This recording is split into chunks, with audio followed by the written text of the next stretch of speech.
നല്ല രുചികരമായ പച്ച മസാല അരച്ച് നമ്മുടെ പച്ച മീനങ്ങ് ഫ്രൈ ചെയ്തെടുത്താൽ അപ്പവായോ. ആദ്യം മീൻ ക്ലീൻ ചെയ്ത് വെക്കുക, പിന്നാണ് നമ്മുടെ പച്ച മസാലയുടെ വരവ്. അപ്പം മിക്സിയുടെ ജാറിലേക്ക് ഒരു പിടിയോളം മല്ലിയില വെച്ച് കൊടുക്കുന്നുണ്ട്. പിന്നെ എത്രത്തോളം എരിവ് വേണോ അതനുസരിച്ച് പച്ചമുളക്. അപ്പോൾ എരിവിന് വേണ്ടി പച്ചമുളകും കുരുമുളക് പൊടിയും മാത്രമേ നമ്മൾ ഇതിൽ ചേർക്കുന്നുള്ളൂ. പിന്നെ ക്ലീൻ ചെയ്ത 3-4 കഷ്ണം ഇഞ്ചി, പിന്നെ വെളുത്തുള്ളി.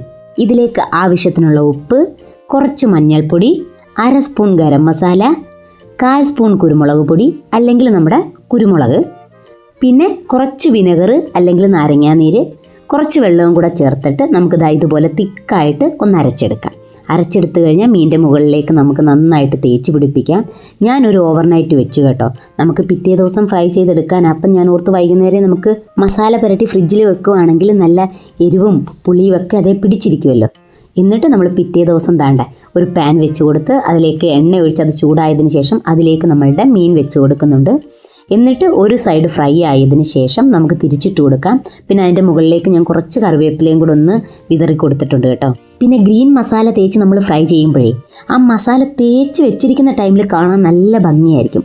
നമ്മുടെ റെഡ് മസാല തേച്ച് ഫ്രൈ ചെയ്യുവാണെങ്കിൽ അത് കാണുമ്പോൾ നല്ല ഭംഗി കാണത്തില്ല, പക്ഷേ ഫ്രൈ ആയി കഴിയുമ്പോൾ നല്ല രസമായിരിക്കും കാണാൻ. പക്ഷേ ഇതെന്ന് പറഞ്ഞാൽ അത്ര ഒരു ഭംഗി ഫ്രൈ ചെയ്ത് വരുമ്പോൾ കാണത്തില്ല, പക്ഷേ ടേസ്റ്റ് അപാരമാണ് കേട്ടോ. ഇടയ്ക്കെങ്കിലും ട്രൈ ചെയ്ത് നോക്കുക. Thank you, bye bye.